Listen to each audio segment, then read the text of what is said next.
Good afternoon, Lumpur Cap. Good afternoon, John Soko. Thank you for taking time to do another Q&A. So today is Thursday, the 3rd of November, 2022. I was thinking we could maybe pursue the theme of the last Q&A about Vibhavatanha, the desire to get rid of, that you talked about some last time. And this time I was wondering if you could address that aspect of Vibhavatanha. What is it about it that is we so we get so deluded by it or don't tend to recognize it so easily? Like the way the Buddha, sometimes I think if the Buddha hadn't specified it in the second noble truth as a type of desire, it might have never occurred to me that it was a type of desire. And so we habitually, out of ignorance, we tend to not recognize it. Could you address that, please? Yeah, we in the West we don't usually regard that as desire because we think of desire as desire usually dhamma or desire for sense pleasures like desire for food or sex and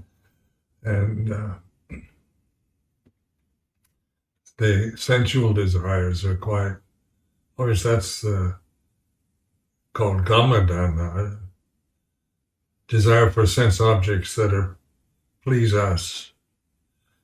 And then Vibhavatanha, desire to get rid of what we don't like. And it can be both on the sensual level, desire to get rid of ugliness, ugly things to see, or then you can observe that it's like aversion, wanting to get rid of what you don't like. And it's not part of our cultural heritage to see that as the cause of suffering. So in investigating the Four Noble Truths, the Second Noble Truth brings these three types of desire called Dhanha into conscious awareness. And as a monk, as a bhikkhu, training under the Vinaya, the discipline, one wants to get rid of anger and greed and fear and jealousy and you're aware there's so much we don't want, we don't like, that we experience through this form. And so the aim is to begin to notice, how so much of one's life has been spent on being caught up in Vibhavatanha, desire to get rid of, avoid, exterminate what we don't like. And it's very righteous because oftentimes it's very right to get rid of evil thoughts. It seems like what we should be doing, to get rid of greed, and if you're celibate, to get rid of sexual desire, and wanting to get rid of, and they teach about the kilesas, the defilements. We want to get rid of them. So oftentimes in the beginning phases of monastic life, we spend a lot of time trying to get rid of the defilements. And then you hold up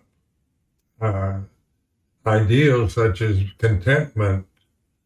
The life of a samana is one with contentment, and then you want to get rid of discontentment, and you want to get rid of the kind of resistance you feel to being admonished, and you start envying other monks or feeling aversion for them, you want to get rid of it because you should have loving kindness for all sentient beings. So when one is holding to ideals, high-minded ideals, then out of ignorance, this grasping of ideals leads to a lot of desire to get rid of what we consider wrong or evil or sinful as we experience. We can see it externally, wanting to destroy the axis of evil, wanting to get rid, there's a lot of Wippo in the present political system here in the United States, to get rid of the opposite side. And that can be very righteous, the sense of we're right and they're wrong and we want to get rid of them. But in meditation, you begin to observe that. It's not that it's wrong to have Wippo or desire to get rid of things, but the clinging to that desire, the blind personal judgments we make through our righteous positions, it leads to suffering. So in, wanting to keep the purity of the tradition, wanting to get rid of the heretics, the ones who seem to be destroying the pure tradition that we cherish. We want to, annihilate them, get rid of them, or excommunicate them, or, make them disappear, is a desire to get rid of bad influences and in external or internal. And what can witness Wippo or desire to get rid of is pure. So the witnessing position of Buddha, of the witness, the recommendation to take the witness position of desire means that you observe the sense of wanting to get rid of what you don't like is like this. You're not trying to annihilate it, because that's another form of attachment who tends to want to suppress it or destroy it in some kind of mental act or physical act, which can lead to all kinds of unpleasant results. So, just like burning heretics, it comes from a very righteous place. Heretics are destroying the religion, and we just to burn them on a stake or hang them seems, is a very righteous position. Now it's not appropriate to do that, but the emotion still happens. And just like wanting the war to end in Ukraine, between Russia and Ukraine, wanting that to be finished, get rid of it, is like this. So it's nothing, it's a good view, actually. Wanting the war to end and you want peace to develop is all very good, but we put it in the category of desire, and it's not the desire. We are not trying to annihilate desire, because that would be the same thing in the form of Wippo to destroy desire, but to understand it. So we don't get caught up in righteous stands to purify and control everything through what we consider right and by destroying what's wrong. But we observe that if we have such strong views, we're aware of them. They arise and cease.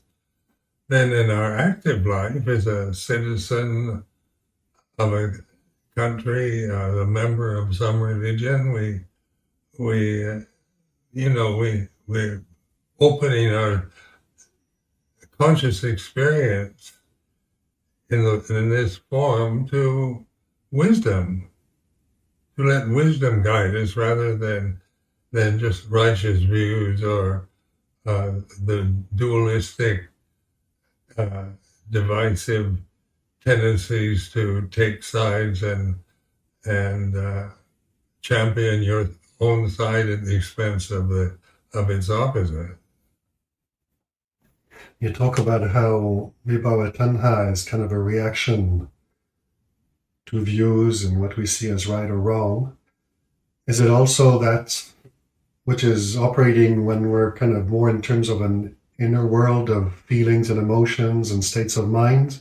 Those that are pleasant and unpleasant, and those that are unpleasant we dislike and we try to get rid of them, like feeling vulnerable or fragile or grief or anger or any of these emotions that are basically unpleasant and we try to get rid of them. That's also vibhava tanha operating there, isn't it? Yeah, very much so. One of the common reactions when someone you love dies is, grief.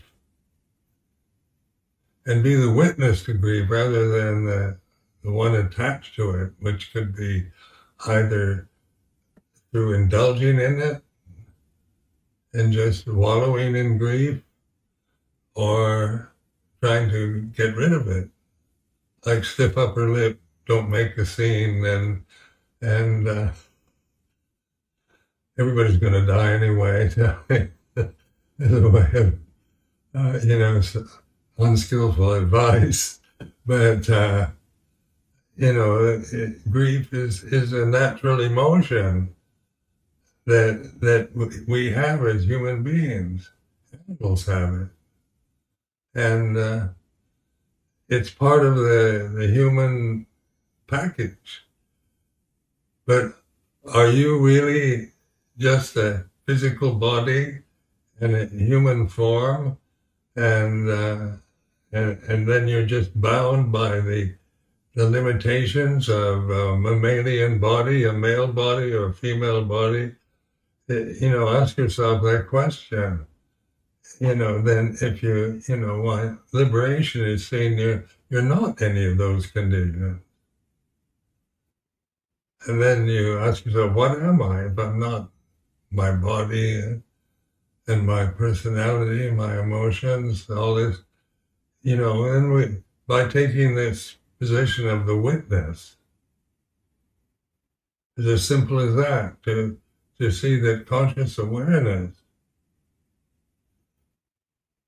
out of ignorance, we never identify with that. We identify with, I'm grief-stricken and I shouldn't cry, don't want to make a public scene, and all that kind of thing is very much, personal, cultural conditioning.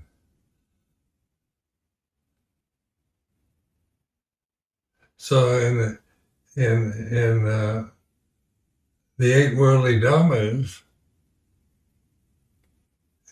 Rinpoche, emphasized to really reflect on these eight worldly dhammas over and over again, and praise and blame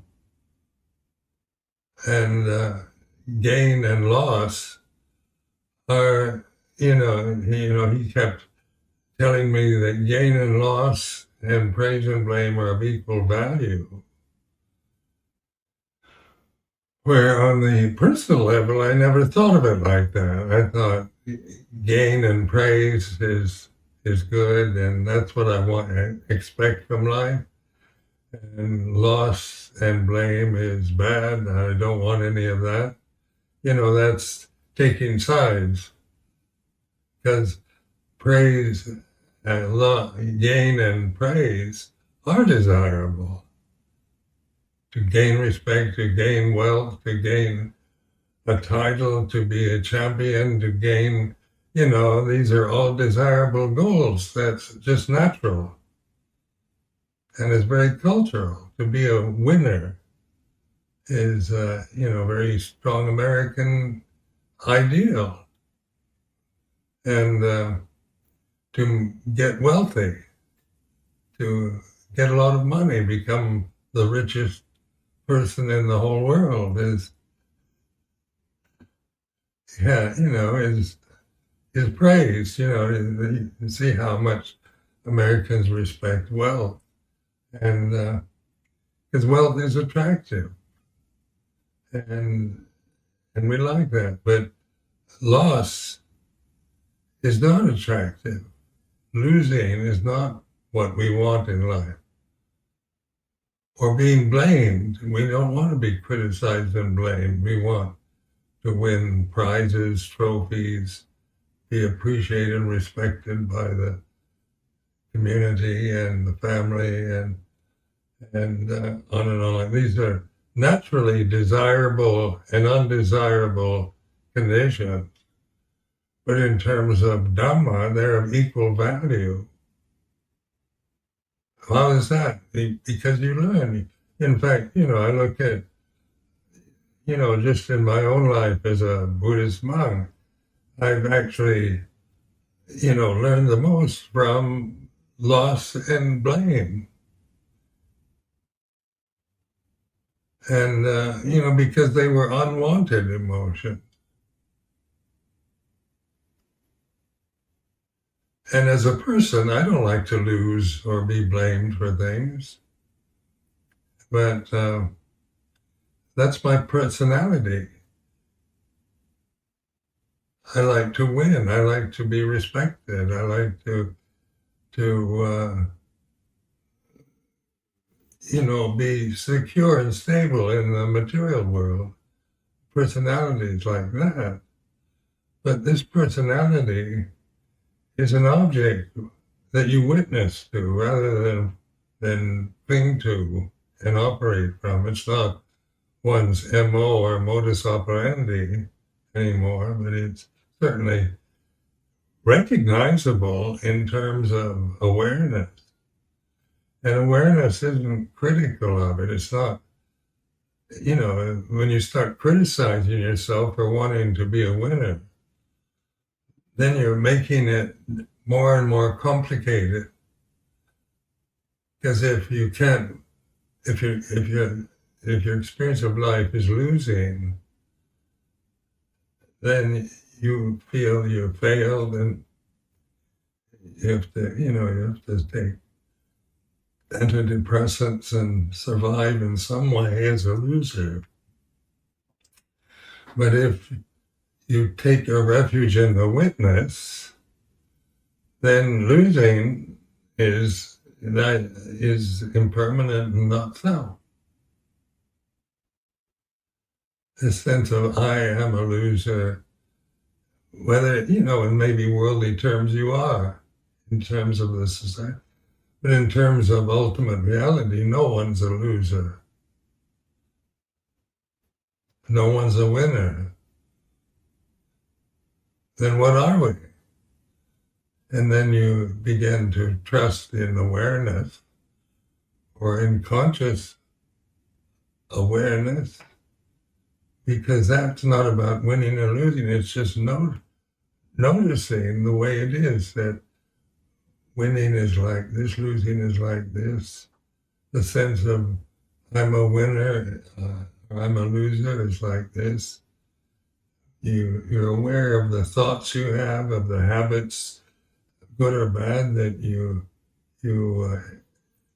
have as a male or female, and you're not anything at all that has quality or conditions.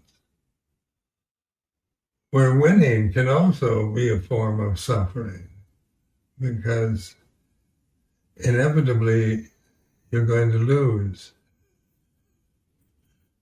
And if you're so attached to being a winner and being respected and being wealthy, then, in the end, you're going to die anyway and lose everything. And so, we as monks, we reflect on that. All that is mine, beloved and pleasing, will become otherwise, will become separated from me. And so, this is a monastic reflection. And when I first heard this reflection, that's rather depressing. All that is mine, beloved and pleasing. Because as a person, as the idea that all that is mine, beloved and pleasing, I'd like to, I can see the clinging to wanting to hold on to life, to reputation, to wealth, to success. And then there's also, goes along with it, is a fear of losing it.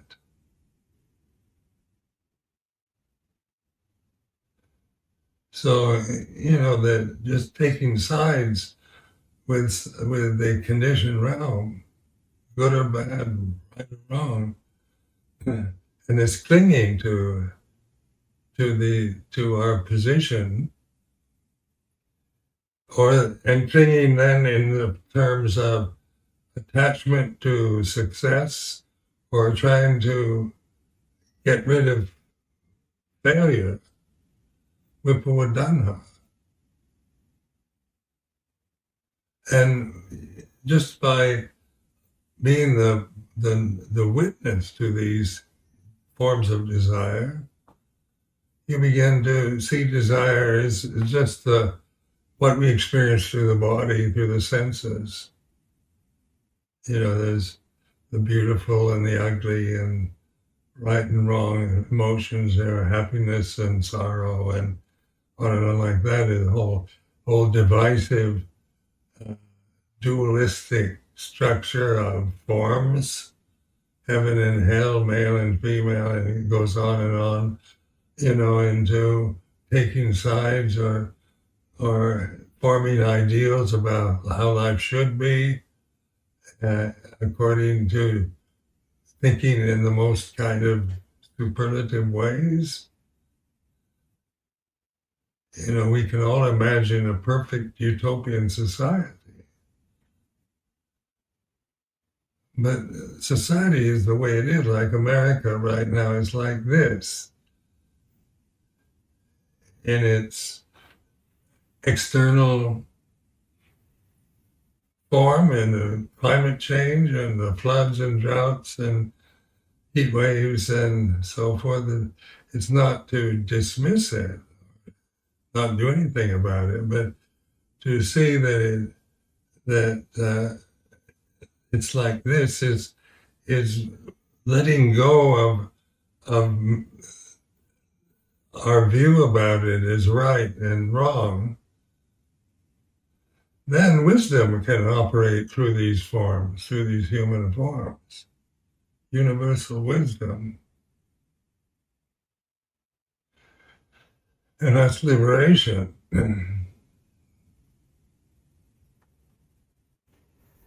Sometimes you speak about how you started reflecting on desire and came across this form of desire, which is desire to get rid of. During that year, you were a novice in Nongkai, and you had that book, Word of the Buddha, as a guide to guide you. How did you work with it? How did you start? Well, it was a real discovery, because I really reflected on desire.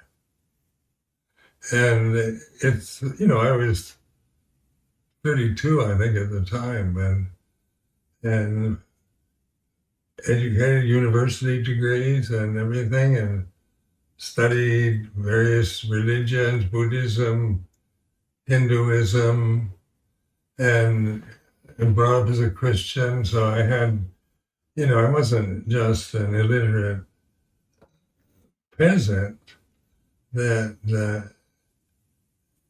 I had every, had read a lot of books. I was a very avid reader and interested in philosophy and psychology. But I never it came across the three kinds of desire. And then I noticed that my cultural conditioning was relating to the English word desire, was that it more like greed for food or sexual desire. So it was based mostly on getting something that's delicious or exciting or romantic or adventurous, desire to, or ambitious to become president of the United States, and desire, which I never had actually, but that's, how I could relate to the English word desire.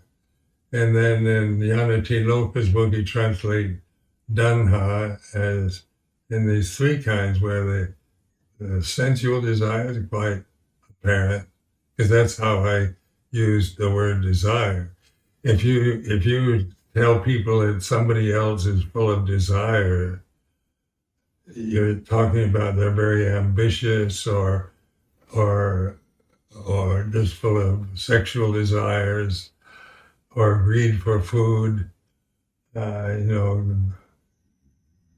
greediness and so forth. But Bhavadana, desire to become something, even though it's very righteous, the desire to get enlightened. Because you always see yourself with the limitations that you define yourself as. If you see yourself as unenlightened, with a lot of desires and with a lot of anger or fear, jealousy, then, these are negative terms. You see yourself you see yourself as kind of something wrong you've got to make right. You've got to purify yourself. You've got to get rid of these fears and this greed and these desires, irrational desires. And so that's how, so many human beings see themselves as sinners, as something basically impure and wrong, and there's something missing. They've got to get something called enlightenment or salvation, and something that you don't have that sounds, a remedy for getting rid of what you don't like. And so I began to see how much my ordaining as a Buddhist monk was desire to be personally enlightened, to become a person that's enlightened. And then in Vipavadana, desire to get rid of it. Like what goes along with the desire to be enlightened is to get rid of these flaws, these sins, these bad things that you see in yourself, these weaknesses, these faults, these flaws that you don't like about yourself. And so, and I'd always seen that this is righteous. You should get rid of anger and lust, and you should not be greedy, and it's always eat moderately and don't,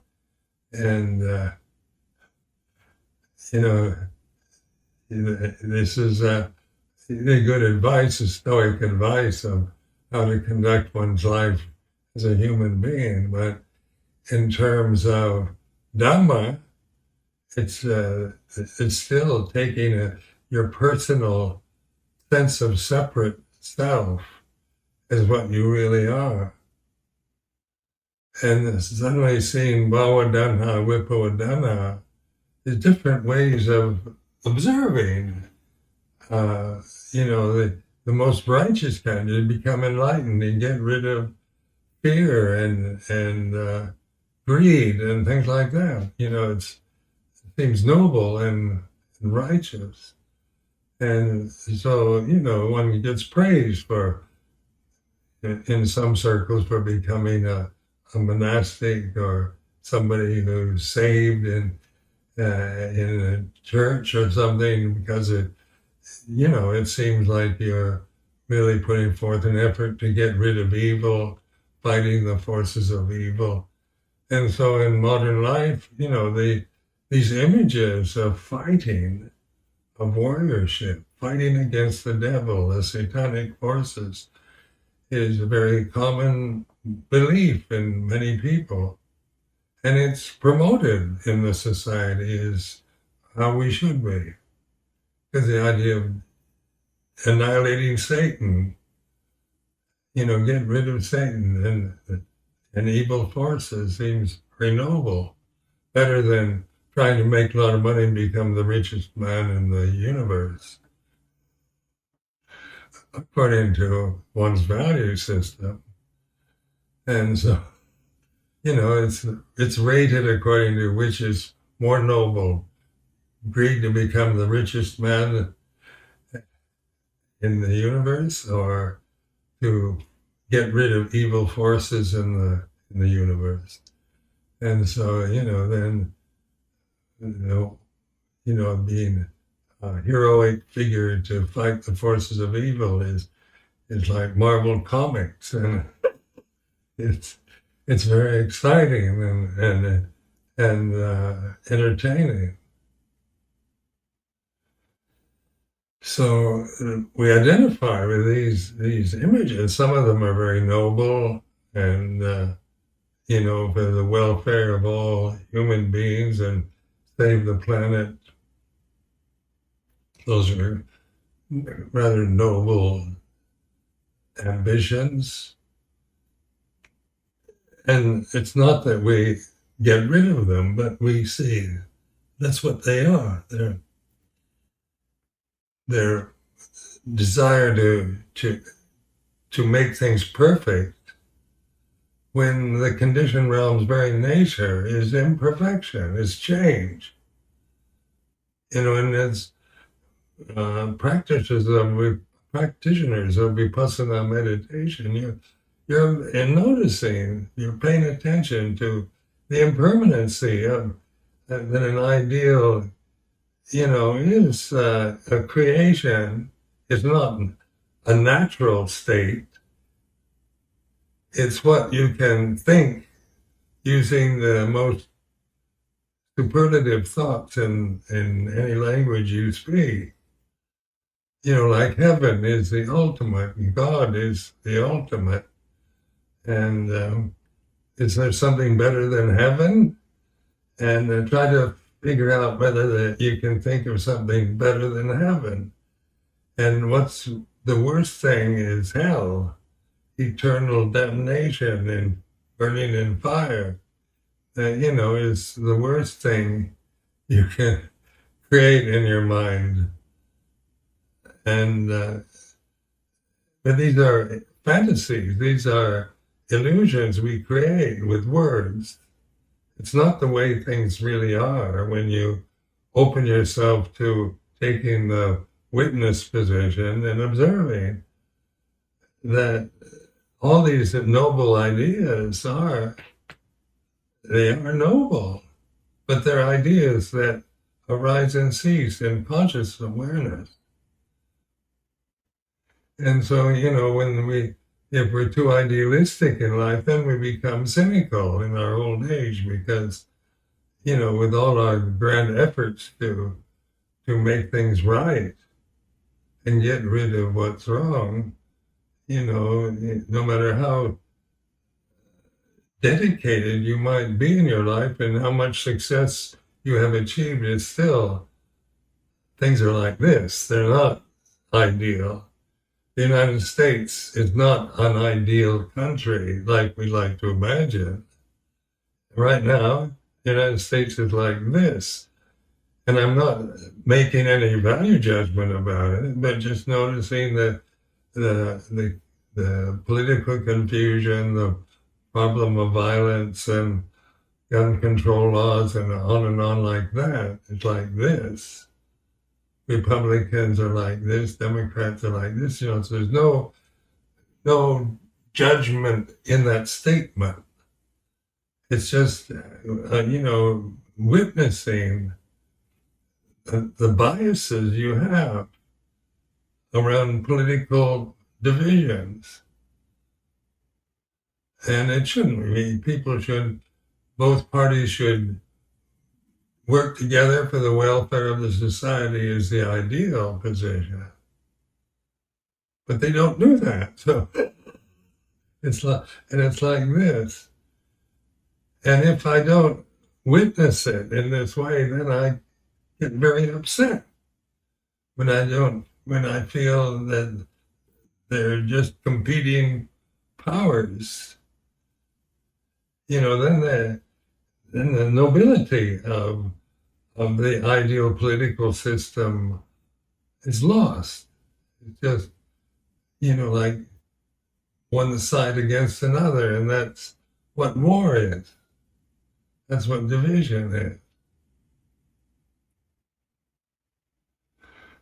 So Dhanha is the desire to make it right, get rid of these wrong desires, and make everybody, truly compassionate and full of kindness and respect for each other is an ideal worth entertaining. But to cling to it, it's not what we experience in life. So sometimes life is like that.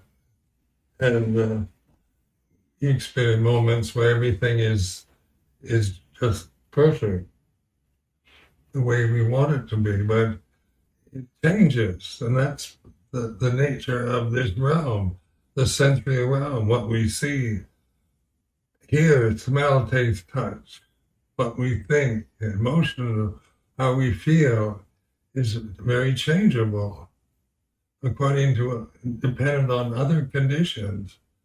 It's not like to try to form an ideal state of mind that you can sustain, because you can't do that. But when you realize your true nature as awareness, conscious awareness that's unitive, it's not a division. There's no division in it. It's perfect. Then we live our lives the best we can, doing good, refraining from doing bad things. Is just, how we operate as enlightened individuals. We do. We aren't just, zombies. Well, it's like this and it doesn't really matter. I mean, it's not kind of resigning ourselves to fate in a negative way, but being able to operate in the world as a virtuous member of society without identifying with it. So in other words, you taking refuge in awareness and having that as a refuge doesn't mean that kama tanha, like sense desire to become something, desire to get rid of anything, those desires don't just cease, but you know them and you know not to. Right. The body is a sexual form, so it's a natural energy that's part of the package of being born as a human male or female. So it's not like there's anything wrong with it, but sexuality is just can become an obsession where we can't think of anything else, and then that's a form of suffering, because sexuality is impermanent, and it's also, we can do a lot of harm through it, through just following sexual impulses blindly without any kind of moral position. then we create a lot of misery for ourselves and for the people we influence.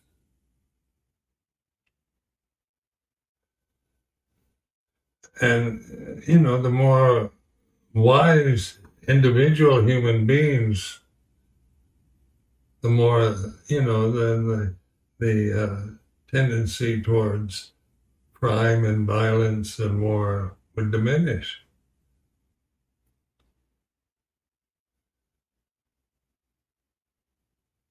So it's, then that's what one can do with one's life. I can't make the world peaceful as a person. I can go on Twitter and criticize and blame the negative forces that I perceive and champion the righteous ones I believe in. But can you really resolve or solve conflicts with that? So, just taking sides. Or is awakening to reality, to ultimate truth, realizing your true nature is a great gift that we, as human beings, we all have, we all share. So it's important to encourage people to look at themselves in a different way than just a conditioned way of personal identities with appearance, with gender, with race, with age, and on like that, which are endlessly forms of conflict and views and opinions and ideals and prejudices and biases that come from thinking too much.